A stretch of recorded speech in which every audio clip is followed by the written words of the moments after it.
Hi, my name is Rebecca Christie, and this is my presentation about conflict management, delegation, and a healthy workplace environment. So these three parts are crucial for nurses to understand, master, and contribute to in daily practice. So we're going to go over each of them in detail. First, let's talk about conflict management.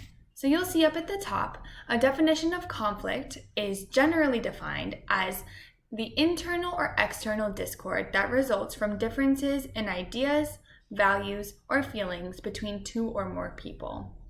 So now that we've defined conflict, let's talk about a scenario and walk through it. So in this scenario, it takes place during the pandemic. So during the pandemic, hospital policy changed a lot. And one of these policies was the mandation of masks for both hospital personnel and patients in common grounds. So in this scenario, a nurse recognizes that her patient is frequently exiting their room without a mask to just go on a walk. So in viewing this happening multiple times, the nurse speaks to the patient and educates them about hospital policy about wearing a mask in common areas. The patient subsequently replies, "I know my rights, you can't make me wear a mask," and ask the question, "What are you going to do if I don't wear a mask? Are you not going to treat me?" So let's walk through this scenario. There are 6 strategies of conflict management, and let's talk about them. First, we have compromising. In compromising, both parties give up an equal amount in order to come to a mutual goal. Second, we have competing. In competing, this is a win-lose scenario. So there is one winner and one loser, and typically the loser is upset and sometimes revengeful. In cooperating or accommodating, one party sacrifices in order to allow the other party to win. So it is also a win-lose scenario. And the other party may end up being upset that they did end up giving that up and not end up, fully agreeing to the solution. Next, we have smoothing. Smoothing is where the goal is to maintain peace and to pacify.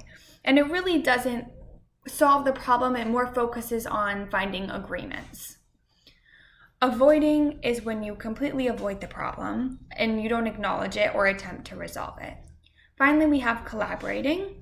Collaborating is a win-win, and it has several components.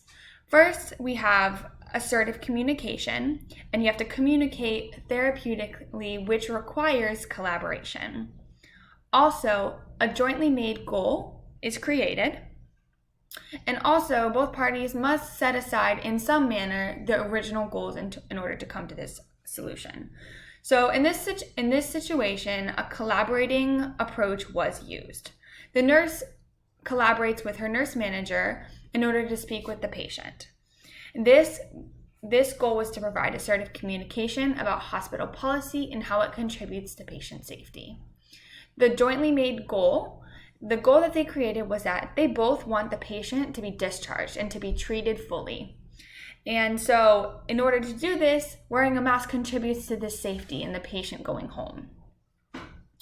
So what they did agree to was that the patient could not wear a mask in their room. They could, have that area to themselves to, not wear a mask. But in the end, the patient did understand and see that, that wearing a mask is important in the common areas, and he agreed to do so. Next, let's talk about negotiation. So this is an important process as we try to reach the conclusion, the solution to the conflict. It is defined as, it is said during negotiation, each party gives up something, and the emphasis is on accommodating differences between parties. So there are really 3 phases: before, during, and after. So let's talk about each. So what do we need to do before a negotiation? We need to do our research. Do your homework. Know the other side. Where are they coming from? What are some incentives that they may have? And also know your position. What is your bottom line? Where are you willing to accommodate or compromise, and where are you not? During the negotiation, it is important when speaking with the patient to remain calm, composed, patient. This involves being assertive and listening intently to his side. This is important for communication that is therapeutic. And also, if, one side gets a little upset, whatever the case, take a break. It doesn't have to be all in one shot. And after, it's important to restate the agreement. What did we agree to? And make sure it's either, verbally agreed, written, whatever the case. And also recognize and thank. Thank you for speaking with me. Thank you for coming to this conclusion. 3 destructive techniques include ridicule, helplessness, and aggressively taking over. Ridicule is making fun of someone, basically trying to intimidate them into the outcome that you desire. Helplessness, it means eliciting pity in order for someone to agree with you and come to your conclusion. Aggressively taking over is controlling the narrative, trying to control the situation in a hostile way. Unfortunately, in this scenario, none of these were used to come to the solution. So next, let's talk about delegation. Defined up at the top, delegation can be defined simply as getting work done through others or as directing the performance of one or more people to accomplish organizational goals. So let's talk about a scenario. In this scenario, the nurse receives her 3rd admission of the day. So she is overwhelmed and she recognizes that she gets a report, hears about the patient, realizes that she has a ton of medications to give during this time frame. However, the patient will be coming in 30 minutes. So she speaks with her PCA, pulls her aside, and asks that she would set up the room for the nurse. This involves making sure there's hygiene items, the bed is made, suction is set up, they are trained in that in this unit, and making sure that the environment is safe and ready for a new patient. So the PCA agrees and gets right to work. So there are 5 rights of delegation. The right task, and we'll walk through them according to this scenario. The right task was chosen. The PCA was educated and had the ability to perform this delegation. The circumstances were right. The setting was appropriate. The PCA had all of the equipment and the supplies that she needed to perform this task. It was the right person. The right person was the PCA, and another nurse wouldn't have been asked, so on and so forth. The right direction and communication was given. So the PCA knows exactly when the patient is coming or projected to come, knows exactly what needs to be set up in the room, and knows her responsibility in that moment in order to successfully complete the task. Finally, the right level of supervision was provided. The nurse, after she gives her medication, circles back and sees that the room is adequately set up and that there is that everything is available and set as needed. And she also praises the PCA and says, upon evaluation, she did a great job. So strategies for successful delegation. Identifying. So identifying, this is what I need to know. I need to know what skills and education is required for someone to perform this task. Second, plan ahead. The nurse knows that there is an admission coming in 30 minutes. She chooses the 30 minutes before to delegate this task. Select and empower enable personnel. So she selected the PCA and she empowered. She said, hey, let's do this. Let's get this done together. Let's work as a team. Communication. It communicated the goals clearly. This is the goal. The room being set up. This is the time frame. And it was communicated effectively. Empowering the delegate. Setting deadlines and monitoring. And we already, discussed, we set the deadline and she circled back to monitor. Evaluation of the performance. The PCA did a great job. And rewarding her for her successful completion. And just really, honing in that team aspect that we can do more together. So 3 delegation errors. The first one is under-delegating. Under-delegating happens for a few reasons. Sometimes the delegator doesn't think that the person that they're delegating to is competent enough to perform the task. And they think that they can get it better done on their own. Also, the delegator may not trust that person. They don't think that they can do a good job or as good of a job as you.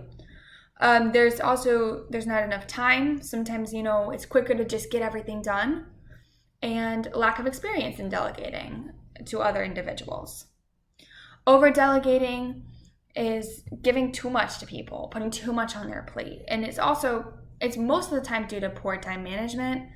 Also can be you're insecure in your ability to actually get it done yourself. An improper delegation is an improper usage of the 5 rights.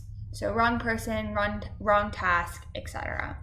So in this scenario, none of these errors were utilized or were performed, and the delegation was seen as empowering this PCA to enhance productivity.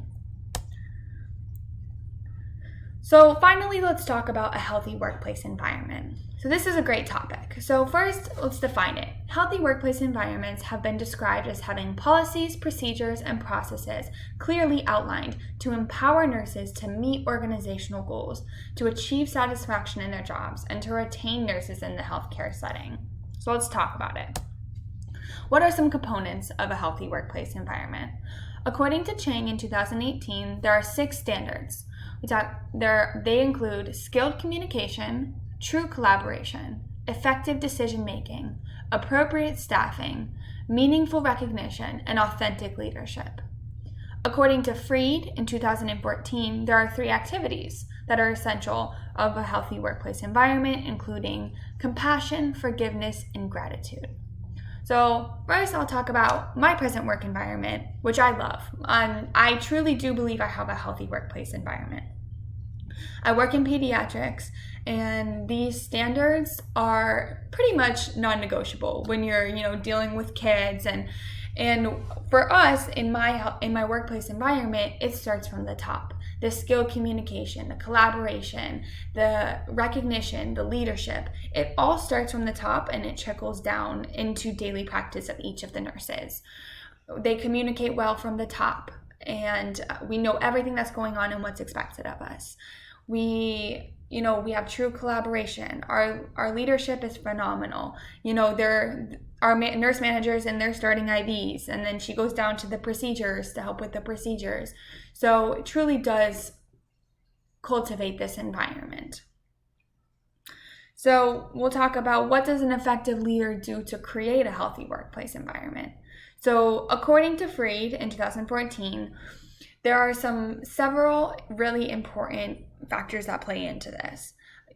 First, a culture of ownership. Understand your impact. What do you do in your environment to contribute to this healthy workplace environment? You have such a big impact. And second, honoring individuals. If you feel honored and respected, you feel like you want to contribute to this environment. Also, bringing a sense of presence, responsibility, and integrity into every moment. So into each moment, I play a role in creating this environment. I am here, I am invested. Next, an intentional culture, and that kind of ties into all of those. And also, leaders should encourage employees that work should reflect our life values. And I really like that one. So that's what a leader does to effectively create this environment. So in conclusion, we talked about 3 essential components of the healthcare field: effective conflict management, successful delegation, and creating a healthy workplace environment.